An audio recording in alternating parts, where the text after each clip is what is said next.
E se eu te dissesse que o navio que afundou em 1912 não era o Titanic? Que tudo foi uma farsa milionária envolvendo troca de identidade, fraude de seguro e até assassinato. Hoje vamos papear sobre essa teoria, a teoria que o Titanic nunca afundou.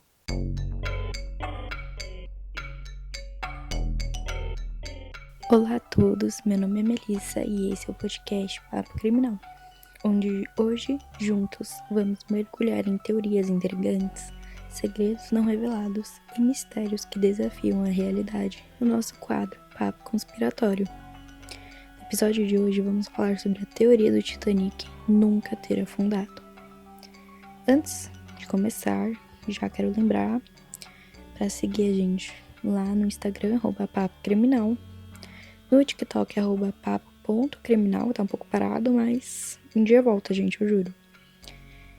Além disso, tem o Apoia-se do podcast, onde você pode ajudar o podcast a continuar vivo por um valor bem pequeno por mês, tendo acesso ainda a 2 episódios exclusivos por mês por enquanto, né? Minha ideia é futuramente aumentar o número de recompensas.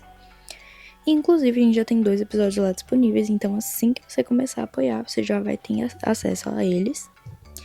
Então, entre em apoia.se/Papo Criminal para dar uma conferida. Ou ver o link aqui na descrição do episódio ou no Instagram. Vai ter o link certinho para você dar uma conferida. Dito isso, vamos à teoria.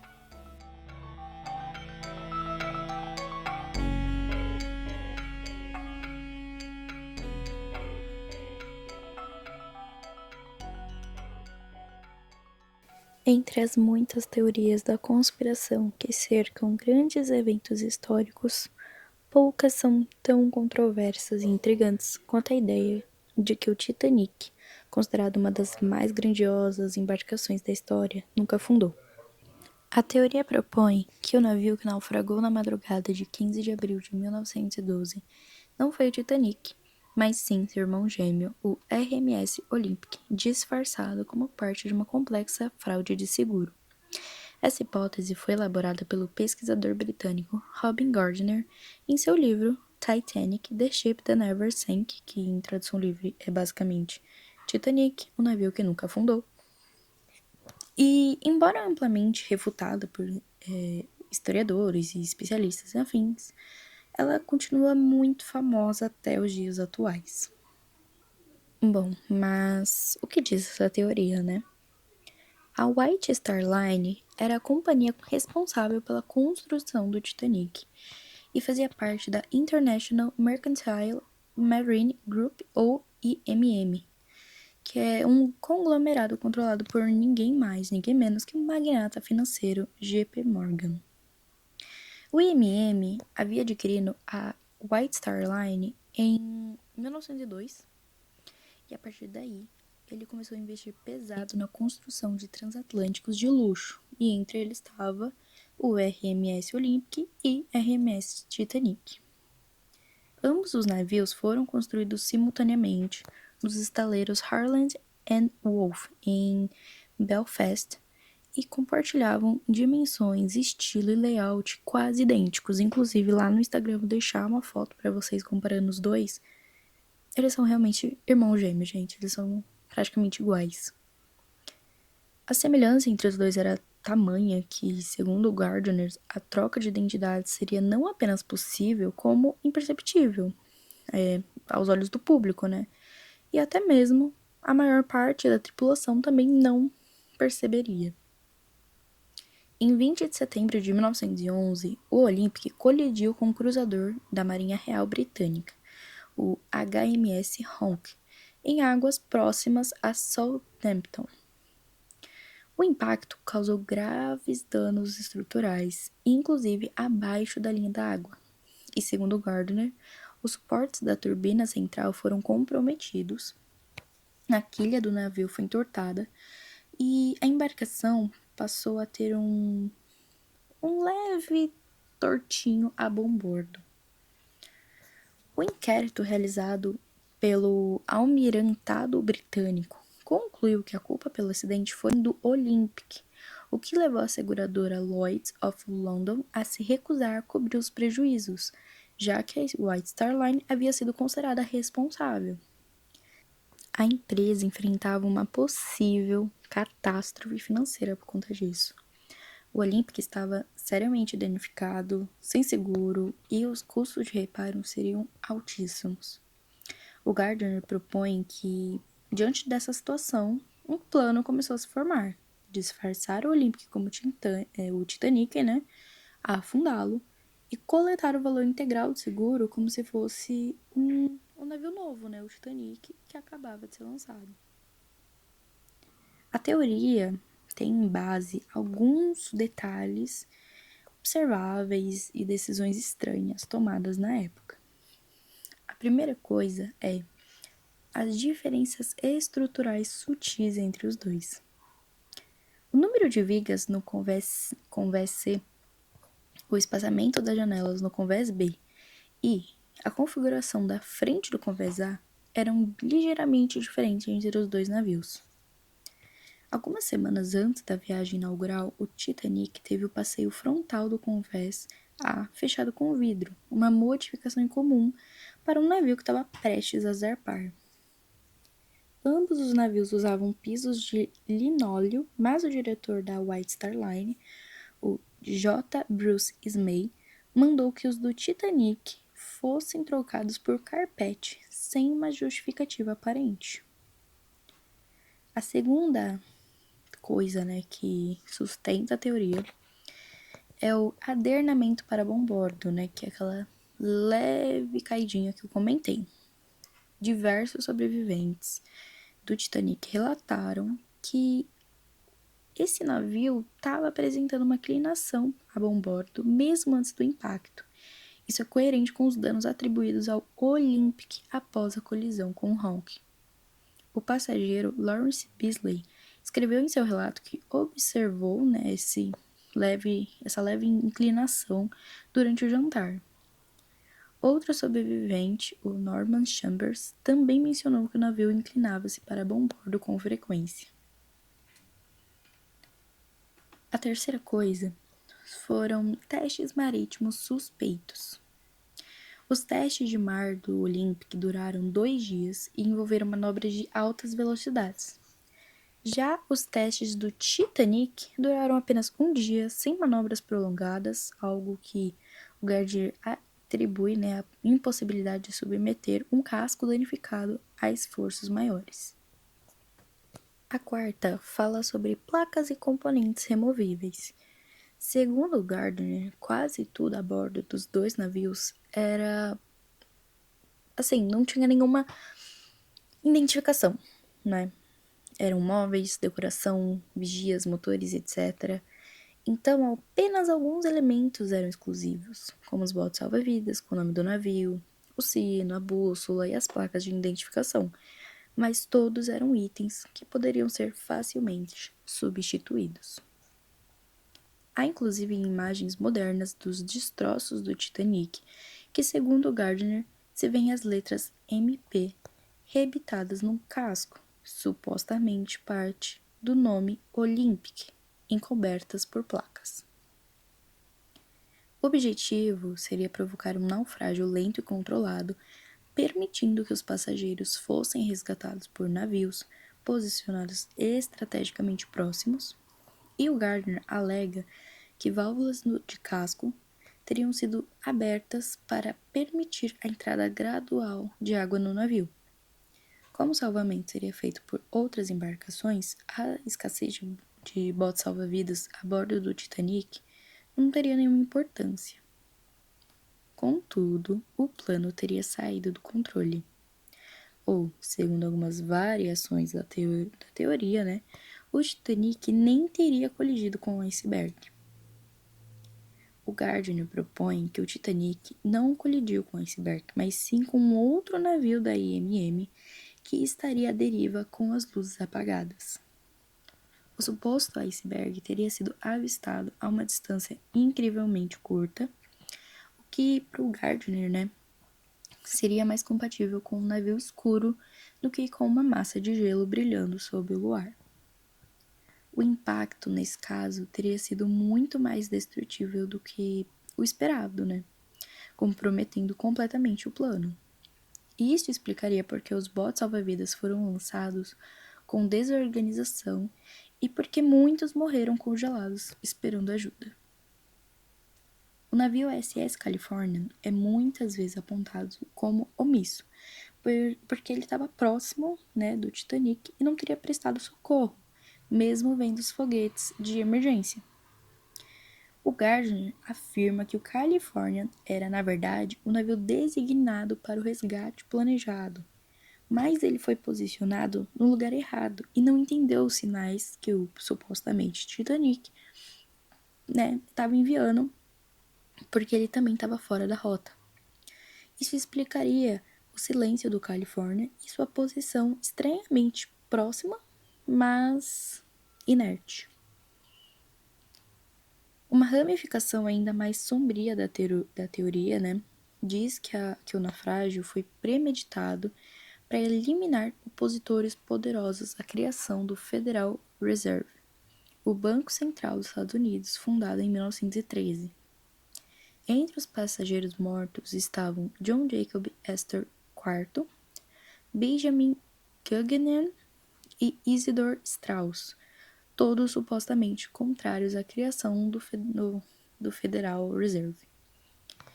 Já o JP Morgan, que financiava, né, a White Star Line e apoiava a criação do banco, cancelou sua viagem de última hora alegando problemas de saúde, embora ele tenha sido visto dias depois em um resort francês tomando banho de enxofre. O Morgan tinha reservado, né, uma suíte de luxo com um deck privativo, porta-charutos e banheiro personalizado. A sua ausência no navio é uma das peças-chave usada pelos conspiracionistas, né, para alegar que ele sabia o que ia acontecer, ele sabia que ia afundar, ele estava no complô disso tudo, então por isso que ele não estava lá. Inclusive, também tem um fato de que várias obras de arte também estariam no Titanic, porque elas iam ser entregues no caminho, né, que o Titanic iria passar. E também, de última hora, foi cancelado, não ia mais pelo Titanic, ia por outro navio, ia esperar, alguns ficaram. Então, assim, foi também bem estranho e também usam isso para justificar.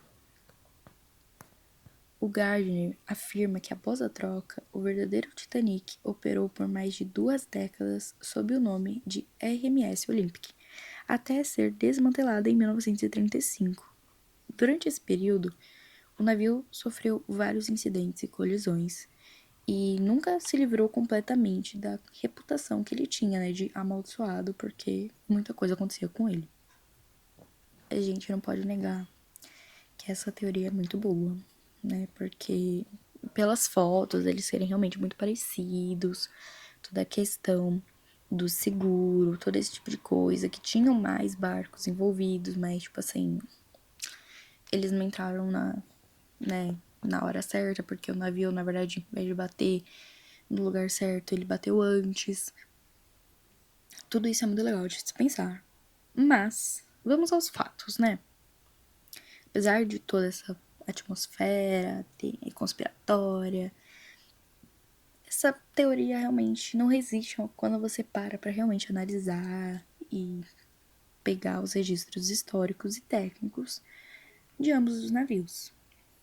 Mas vamos lá. Primeiro, as diferenças estruturais entre os navios foram confirmadas nos destroços. As alegações, né, que os navios eram idênticos ignoram alguns detalhes muito cruciais. Em expedições feitas nos destroços do Titanic no fundo do oceano, especialistas identificaram características únicas do Titanic, como a disposição das vigias e as escotilhas, que não batiam com o Olympic, provando que de fato era o Titanic que estava ali. A segunda coisa é que os danos no Olympic não o tornaram irreparável. Então, embora ele tenha sofrido uma colisão, né, com Hawking em 1911, ele foi consertado e ele continuou navegando por mais de 20 anos até ser aposentado em 1935. Então, se fosse irrecuperável, né, que, meu Deus, tipo, não temos o seguro e o navio quebrou de uma forma que não tem como arrumar e já era, acabou pra gente, a gente só tem o Titanic, vamos colocar no lugar. Isso seria bem impossível, sabe? Porque a colisão não foi tudo isso. Ela foi uma colisão feia, eles tiveram que pagar, quase chegaram à falência, mas não era irreparável. Tanto que eles arrumaram e continuaram andando com o Olympic. Então, acho que dá para usar o fato, né, da questão do seguro, mas algumas partes das teorias falam sobre terem feito isso porque o Olympic ficou irreparável, basicamente, e aí eles queriam afundar ele logo pra poder pegar o dinheiro e ser isso aí. Mas não é bem assim, galera. A terceira coisa são os registros oficiais e documentações que não sustentam a troca. Todos os registros, né, de construção, diários de bordo, relatórios de seguro e inspeções técnicas da época são consistentes com o Titanic sendo o navio que partiu de Southampton em 10 de abril de 1912. Trocar dois navios de tamanho colossal sem que engenheiros, tripulantes e estaleiros notassem seria logisticamente inviável. A quarta é sobre os especialistas que desmontaram completamente a teoria, focado 100% em base técnica e documental. Alguns pesquisadores como Bruce Beveridge, Stephen Hall e Mark Shurside publicaram análises detalhadas com fotos, diagramas e arquivos históricos que desmentem todas as principais alegações da teoria do Robin Gardner. O consenso entre os historiadores e engenheiros navais é que não há realmente qualquer evidência concreta da troca. A quinta é a teoria misturar muitos eventos reais com suposições e coincidências forçadas. Então, assim como muitas teorias da conspiração, essa se apoia em detalhes suspeitos, como o cancelamento da viagem, né, do J.P. Morgan. E os conecta de forma especulativa, não tem uma base sólida, não tem um documento, não tem nada. Então, o fato de algo parecer estranho não é uma prova de fraude. Então, assim, basicamente, é realmente uma teoria legal de se pensar, né? Foi.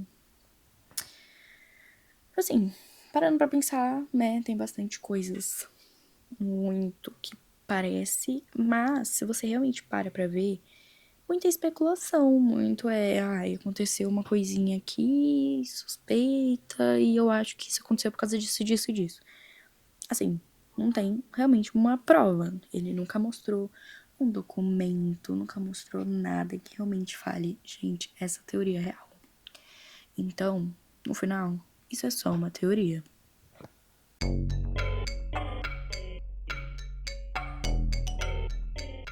E essa foi a teoria de hoje. Gente, eu adoro essa teoria.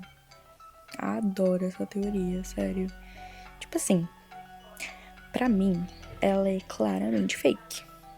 Não sei se você acredita ou não, mas pra mim, ela é claramente fake.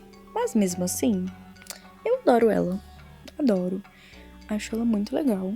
Realmente, você parar pra pensar que, sabe? Eu queria muito estar dentro da cabeça desse cara que inventou essa teoria, tipo assim. Porque se você realmente parar pra ver as coisas dele, tipo assim, é pura especulação. É óbvio que é pura especulação. Que, alguém me diz que foi dito pra alguém, sabe? Tipo, é puro isso dele. Mas eu acho muito interessante ele realmente ter pensado em tudo isso, sabe? Eu acho ela bem interessante. Se eu não me engano, ele fez 2 livros sobre essa teoria. E realmente ele acredita fortemente nisso. Mas É isso. Eu quero saber o que vocês acham, se vocês acreditam, se vocês acham meio maluquice, se vocês não acreditam, mas gostam mesmo assim, que nem eu, porque eu sou dessas. Pouquíssimas teorias eu acredito, mas eu quero saber de todas, porque eu adoro ficar ouvindo teoria da conspiração e ficar tipo assim, gente, calma lá, loucura. Ou ficar tipo, tá, até faz sentido a sua ideia, mas assim, é faker. Mas é isso, gente, eu quero muito saber o que vocês acham. Me conta aqui nos comentários, me conta lá no Instagram, o que vocês acharam, o que vocês pensam sobre essa teoria. E se tiverem mais teorias, por favor, me mandem. Eu gosto muito desse quadro, mas eu só consigo trazer ele uma vez por mês, porque realmente eu não acho tantas teorias assim que realmente eu acho legais de trazer. Então, se você souber alguma que é legal, me manda, porque às vezes eu nunca ouvi falar dela e é super legal ter teorias novas pra trazer, né? Antes de terminar, vou falar pra vocês também, por favor, darem uma olhada no Apoia-se, porque com o apoio de vocês, né, quando eu tiver algumas pessoas apoiando, eu vou comprar novos equipamentos, um microfone realmente adequado. Eu não tenho um microfone adequado para isso, então por isso que às vezes em alguns episódios pode ser que o som não fique tão bom ou que tenha ruído no fundo, porque realmente eu não tenho um microfone adequado para isso, gente.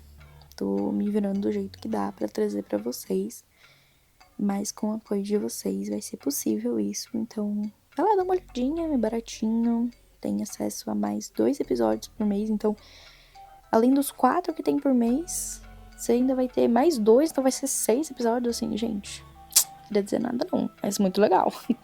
Já temos 2 episódios lá disponíveis. Então vai lá dar uma olhada, apoia.se/papo criminal e dá uma olhadinha.